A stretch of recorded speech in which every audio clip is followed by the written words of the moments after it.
Hello Ability Power Gamers, and welcome back for another short guide video. This week we keep looking at the lower level dungeons in World of Warcraft. This time we're entering Wailing Caverns. Wailing Caverns has 3 quests at the beginning. You can queue for it in the Dungeon Finder at level 15 through 25. If you'd like to go to the physical entrance, you can find it in the Northern Barrens. Keep in mind that if you bug this, your run may vary. Groups with higher level gear will go fast. Groups with no heirlooms will go slower.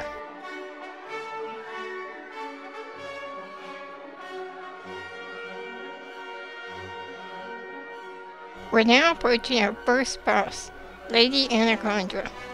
Lady Anacondra, as well as the 3 other druids, all have similar abilities. Each have Druid Slumber, which will put you to sleep, Healing Touch, which heals her, Lightning Bolt to do damage to your group, and Lady Anacondra has an extra one called Thorns Aura. Thorns Aura causes 20 nature damage to nearby party members. She's pretty easily dealt with and shouldn't cause too much problems. Also, there's nothing to really avoid, so movement shouldn't be an issue. After dealing with the boss, jump down into the water area below.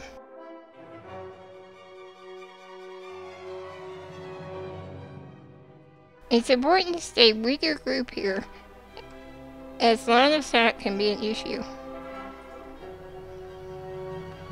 If you're in a group where the tank is moving too quickly, just ask them to slow down. It shouldn't be an issue. The second boss we come to is called Lord Pythos. Lord Pythos has the same 3 abilities as the other druids. He can put you to sleep, he casts lightning bolts, and he can heal himself.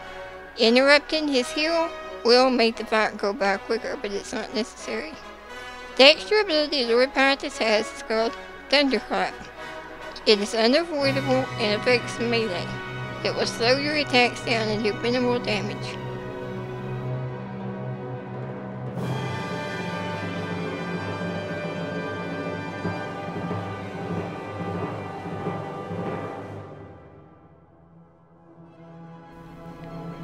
As you can see, there's lots of trash between some of the bosses, which makes this dungeon really long.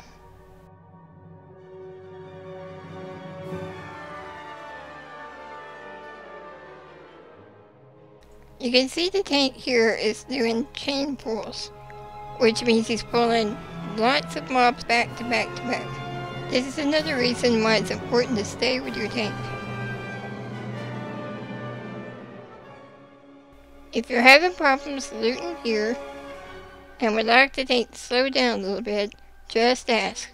You can also have a macro pre-made in the event that this happens that you can just click.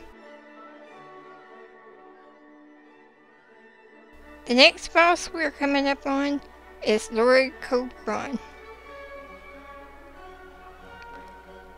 Like all the other druid bosses, he has the same 3 abilities. He can put you to sleep, heal himself, and he'll be casting lightning bolts. He has 2 extra abilities. One is a poison, which inflicts nature damage to an enemy every 3 seconds. He also has serpent form. He shapeshifts into a serpent for 5 minutes, increasing attack damage. None of his abilities are avoidable and can easily be healed through.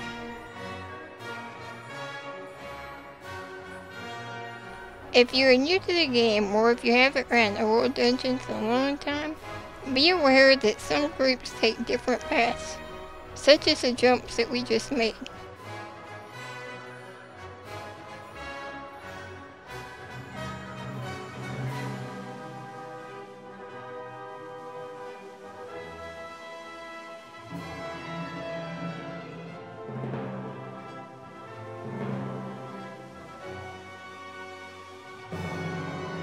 Here we come to an additional boss, Crash.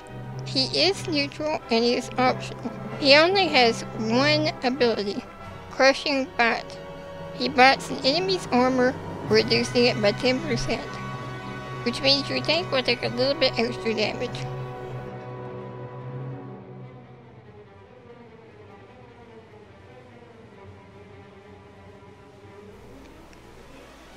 As soon as you finish off Crash, you'll come up to the next boss, Scum. Scum is a giant lizard with only one ability. He will cast one spell called Chain Bolt, which is basically just a chain lightning spell. If you spread out from other players, it shouldn't be an issue.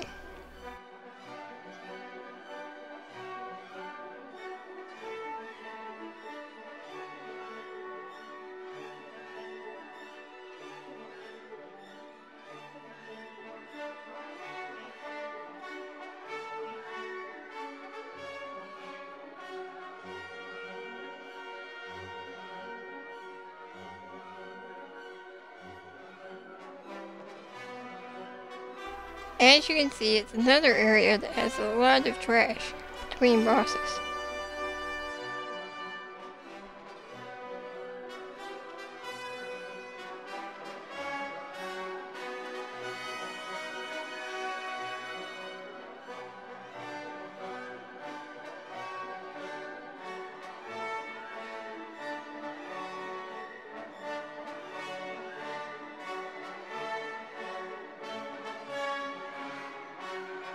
This is an area of the dungeon to be aware of.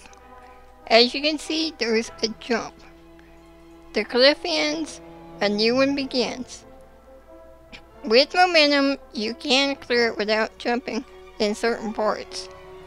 The easiest way to be sure is to jump when you hit the edge. If not, you could fall into that big hole right there. To make the jump, you can either use click to walk if you're having to use mouse only, or you can follow someone in your party and jump that way. You can also use the move pad tool. If you're unsure what the move pad is, you're not alone. It's hidden very well in the game.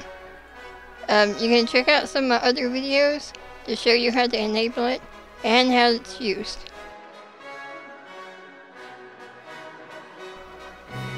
Now we're at the last druid boss, Lord Serpentis. Lord Serpentis only has the 3 standard abilities. He can put you to sleep, heal, and he'll cast Lightning Bolt. He has nothing extra to watch out for.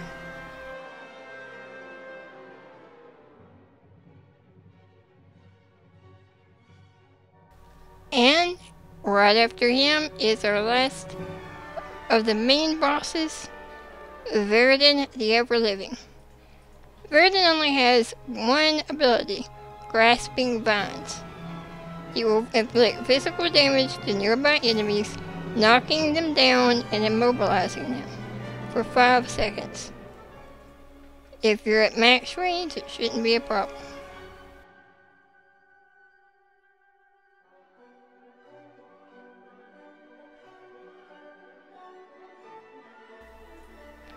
To go back to the beginning of the instance, just jump here. You'll land in water safely. The quest givers are still at the beginning of the instance. You can either run back, which is a really short run, or you can teleport out of the instance and then teleport back in. But there's one more boss to do. After you've turned in your quest, talk to the Tauren by the quest givers. You then escort him to the final room with the final boss. Be aware he runs kind of quick, so make sure everyone in the party is ready. As you can see, even though we've already cleared this area, timed mobs come as a result of escorting the Tauren. Be aware and make sure your tank is with you. For healers, you can heal the Tauren. Now we're entering the last room with the final boss, Mutanus the Devourer. If you've defeated all 4 of the Fanglord druids and escorted our torrent here to the room, the last boss will be available. Your goal is to protect the druid during the encounter. Before the boss comes, you have to deal with waves of ads. They come from all sides of the room. First serpents, then ooze.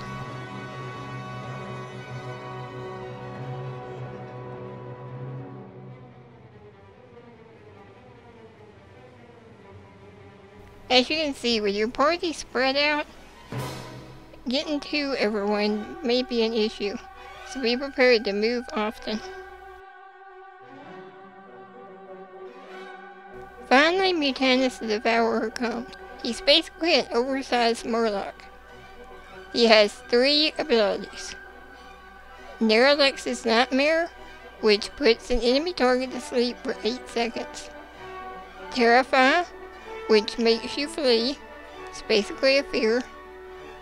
And Thundercrack.